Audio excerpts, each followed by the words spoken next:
Hiya. Alright. Hello. Hello. Hiya. Yo, yo. Yo, yo, yo, yo, yo, yo, yo. What the hell is going on? Boo! Okay, cool. Okay guys, just a quick update. This will have been going out on the 8th of October, but it is currently, right now, and when we're filming, the 3rd of October.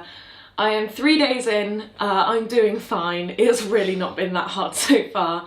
But according to my smoke-free app, I am now, I don't have any more carbon monoxide in my body.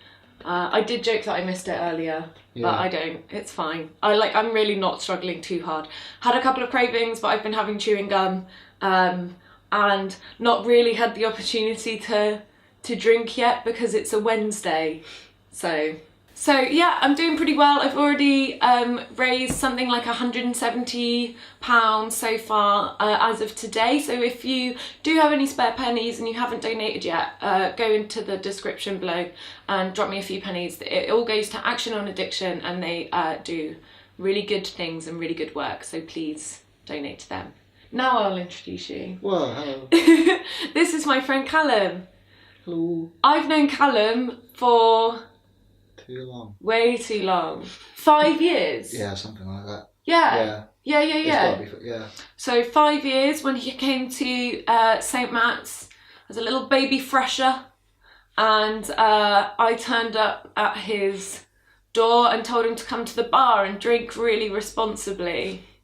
And that's basically been the foundation of our relationship. So this is sort of like a weird full circle moment now I think about it. This is the moment we become adults. We talk about not drinking. Yeah. So Callum and I have just completed our masters at Bath Spa. Callum wrote a novel, or at least half of it. About a third. A third of a novel. Still quite a lot. Yeah, still 35,000 words worth of novel. So yeah, he did that. Yep. I wrote some poems, and he's the only person that doesn't get made uncomfortable by my dead dad jokes. Callum and I are also part of the team that run Hammer and Tongue Bristol, and that is actually happening tonight on the day of filming. By the time you watch this, it will be too late. But the next one is on the first Wednesday of November. Hell yeah. At Loco Club, and we have Toby Campion and Claire Guest as our feature act, so that's going to be really good. Please come to that, and I'll put a link to the event in that, and you can buy your tickets. Anyway, that wasn't the point of this. My point is that Callum and I spend a lot of time together, and the reason I've asked him to come on and do a video with me today is because Callum doesn't drink, and he started trying to not drink a little while ago, and I wanted him to come on and talk about his experiences of not drinking, as well as how that sort of works socially as well. As a young person in there, you're still in your early 20s, are you? Yeah.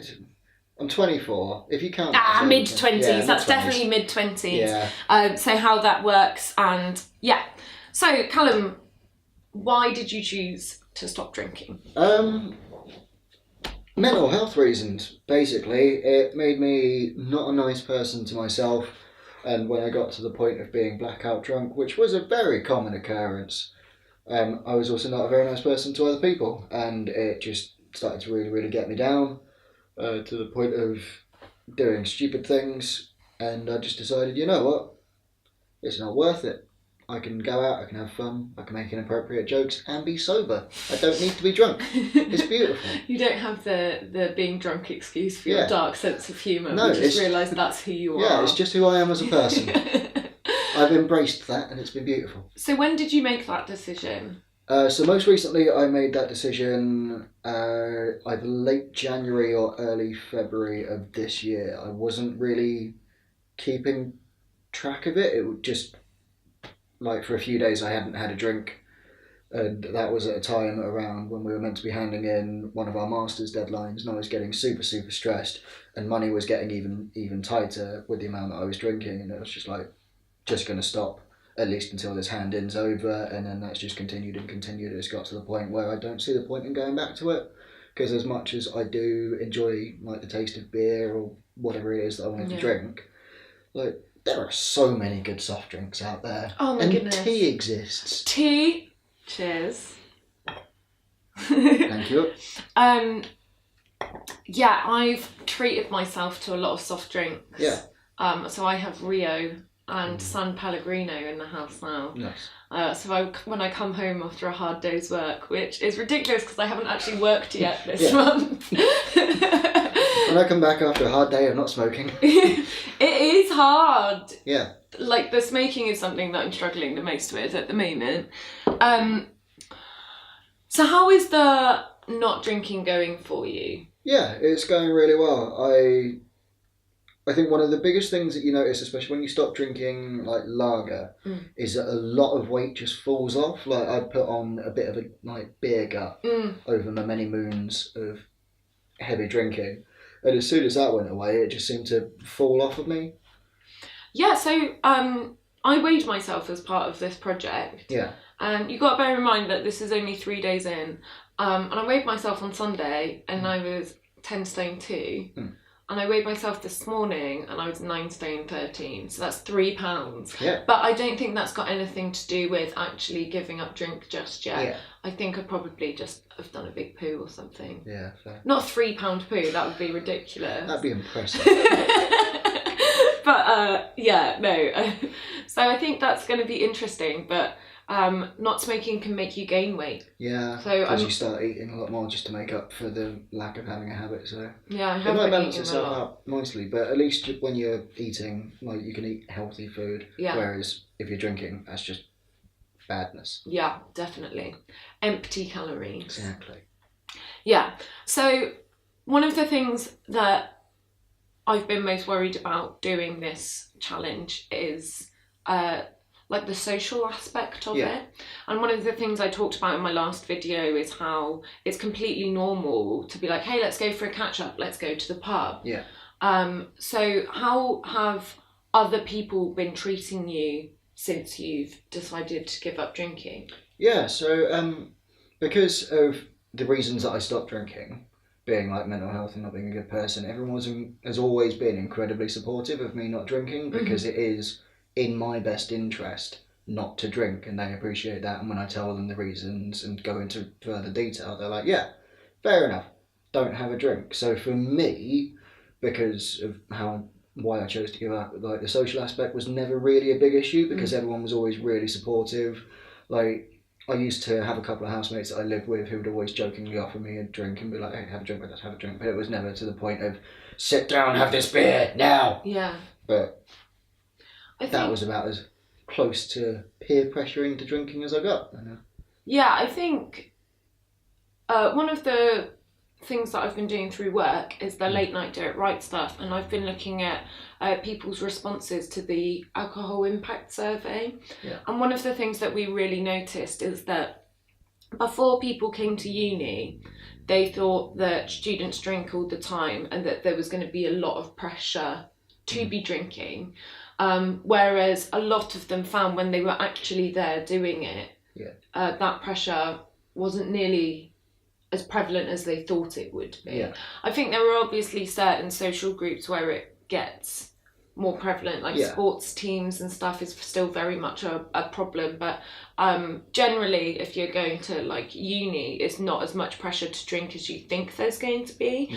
And I think that's definitely like what I've found so far. But admittedly, like, the only time I've been out, I drove, so that's not, you know, I don't drink and drive anyway. So anyway, like, with that social aspect, me and Callum are both poets in Bristol. As I said, we're about to go to Hammer and Tongue this evening, and a lot of venues that poetry events are held in are bars or pubs, or, you know, venues that serve alcohol, and that is like predominantly what they serve. Is that something that you've struggled with? No, not really. I found, like, having tried to give up drinking a couple of times, I've sort of almost perfected my way of doing it now, and it's just getting into new habits of new drinks really quickly. Like, when I used to drink a lot, I'd go straight in, I'd have a look at what lager was available and go, okay, cool, that one. Now I go up, if I'm going to a bar or going to a pub, in my mind, as soon as I get to the bar, pint of blackcurrant squash. Mm-hmm. And I work in a pub now, and Yeah. I'm always pouring myself pints of blackcurrant squash, and it's just become, that's now my token drink, rather than having like a pint of Amstel or Foster's, or other lagers are available. I do miss Amstel. Yeah, it's good. It was my last drink I had. Oh, nice. I didn't even want it. No. But because I knew I wasn't drinking for a month, I had a pint of Amstel. That was a bad reason to have a pint. Yeah. Yeah. But yeah, so I just get myself into new habits of having something else, and because it's like squash means I'm hydrating myself. Yeah, it's a really good point you make about habits, because I've even had experiences where I've gone to either the pub with friends or a poetry night, and I've been walking up to the bar and just been like, I don't want to drink this evening, like I'll just have a Coke, or I'll just have this, and I'll get to the bar and just say pint of Amstel without even thinking about it. And it's awful, and that's so easy to do. So getting into the habit is straight away is, I think, very important. Like, for me, just getting into the habit, I find it's easy to do over the course of either one night or 2 nights. So go out 1 or 2 nights in a row and only order that same one soft drink. I go with squash because it's cheap, but like lime and soda or something else. Yeah, I know. But other things like that, find one you enjoy that's relatively cheap, and you can do a whole night for like £4. Yeah, I think the important thing to say is obviously soft drinks are a lot cheaper than pints anyway. Massively. Like, even if you were going for like a fizzy drink, a pint of beer nowadays is between £4 or £5 in Bristol. Yeah. But soft drink, I've never paid more than £2 for, so it's still pretty all right. Yeah. I think I'm going to go lemonade, Mm. But yeah, one of the things that I wanted to talk about, especially being sober in the poetry scene, just quoted a title of a poem there. Ooh. The sequel to that pun is this question. Get out. I hate myself. Shout out to Sam Grudging. Obviously there are a lot of poets on the scene who have chosen to go sober and who have written about being sober, including yourself. Yes. And I wondered what, obviously I've just sort of tried to ask you about possibly the negative effects of being in poetry have had on potentially not drinking, but what about the positive effects? Because there's clearly like a few guides in Bristol who are all writing about not drinking. Has that helped you? Yeah, I think it has. Like, the Bristol poetry community, and even to an extent the Bristol Bath poetry community, has always felt like a very strong knit family. Everyone really seems to get on and know each other. But having little sects within that way go, oh, like, we're the ones that don't drink, and it's like going, if for whatever reason I felt like I was going to have an issue where I might be encouraged to drink again, I know that I could go to someone like Sam or like Tom or even Scott. I don't think Scott drinks anymore. No. So going to someone like that and just being like, look, I'm having this problem. I know you've dealt with something similar in the past. Are you comfortable with me having a chat with you about it now? Myself, I've never had to do that, but what I do feel like is I could go to them because they've always been really kind, really approachable, and really open with what they're doing. Yeah. I think it's really cool as well that they're sharing their stories as well.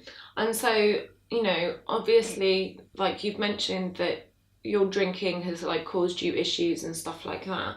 And a lot of like Sam and Tom have both like done poems where they've talked about those issues quite explicitly. Yeah. Is that something that you had heard before you decided to give up? Did that affect your decision, or was it something that you only sort of came across after? I wouldn't say it had a direct influence on me not drinking. I think that was always a personal choice. Yeah.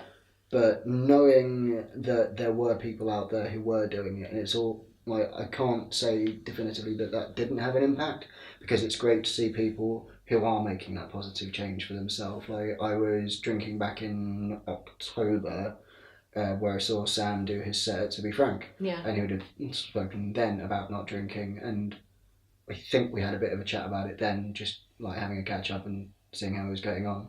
So having that chat there, and then in January I went to Raise the Bar Bath, where Tom had just given up drinking, and I he either did Bottles or Barbarians, Mm-hmm. or when the Barbarians came or something to that effect. And that was another, and that was, in my mind, that's the poem that I remember most when I think about not drinking at the moment. Right. So, having now thought about it for a couple of minutes whilst I've been speaking, I would say, if anything, the poem that sort of was the catalyst for me not drinking, if I was going to pick one, it would be Tom Dewey's. Yeah. Do you have any tips for someone who, at the end of October, I'm not going to lie, I'm probably going to go back to drinking, but I want to cut for down. This month, I don't want to drink at all.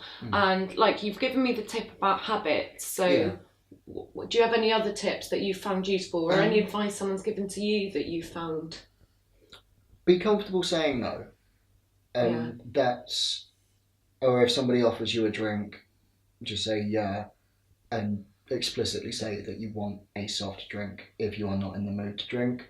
No, I don't give a I don't care. Okay, good. I don't give a shit about who is drinking and who's not drinking on a night out. So if I offer someone a drink, they can either say I want this, I want that. Yeah. And it took me a while to realise that no one else gives a fuck who is drinking and who's not drinking. So you don't have to keep putting on I've started on the wine, so I better continue on the wine, because that's what everyone else is doing. Just move to Coca-Cola or squash or elderflower press, which is really tasty, and I would recommend that. Oh, okay, I'll give it a go. I have to admit, I have built up some sort of coping mechanisms with drinking, because I realise that I can't handle my drink as well as a lot of my friends can. Yeah, I know that feeling. So I have a new rule that started around New Year's Eve 2014, which was Josie doesn't do shots. Now that is a rule that had existed before, but I lapsed quite badly on that New Year's Eve. Yeah. So Josie doesn't do shots, and so what will happen is my friends will buy a round of Jaeger bombs, and I'm not being funny, I'm 25. No. Come on, we're not in Oceania anymore. Let's grow up. It's prison now. Oh God. But Feels like a prison. But I will just turn it down. Even if they've bought one already, I'll just be like, absolutely not. I'm not drinking that poison. Yeah. I don't need that in my life. I don't need cough medicine mixed with energy drink. I'll never get to sleep, which means I'll have a hangover or even worse. So I've already built that up. And then the other thing that I do quite a lot is I'll buy myself soft drinks when I'm buying rounds for people. Yeah. When it's someone else, for some reason, I've, been too scared to admit that I don't want to drink alcohol. Yeah. But I'll always ask for a single, and they'll always buy me a double, which is really frustrating because I'll struggle a lot with not being able to handle it very well. Yeah. But when I'm buying it, I'll buy myself a Coke, and they're like, Josie, what are you drinking? And I'll be like, whiskey and Coke. It's so delicious. With my little straw, with my new metal straw. So I don't use sustainability. Plastic. So many messages going on in this video, it's unreal. But yes, I've built up those. I just think it's a matter of, do you think it takes confidence? Yeah. I think for me, I've never been a confident person, but a lot of my not drinking comes from more of a place of survival than anything else. So it's easier for me to say no to things because there are much greater ramifications for saying yes. Right. So I would say for someone who isn't in my position, I don't know what that's like. Yeah. So I would say yes, it does require some form of confidence in yourself to be able to go, I'm going to say to this person what I want to do, rather than trying to second guess what they want. Yeah. Because they might want to have a drinking buddy for the night, whereas you might be more than happy to sit and listen to them whilst you're drinking something that isn't going to get you fucked. Yeah, I think that's a really good point. And I think when you were saying about negative connotations, obviously for you, your negative things that happened were on such a scale that you've given up drinking. Yeah. But on a smaller scale, those negative connotations could simply be being so drunk that your friends have to look after you. And a lot of in that survey that was talking about the Students' Union, like a huge majority of students said they don't like hanging out with people who get too drunk and ruin the night. Yeah. Which is sort of a little bit bad, because you just think, oh my God, I hope you don't leave your friends there if they're suddenly... But I think, you know, having the confidence to just be like, nah, I'm all right, I'm going to switch this out for a soft drink, or I really just want a single.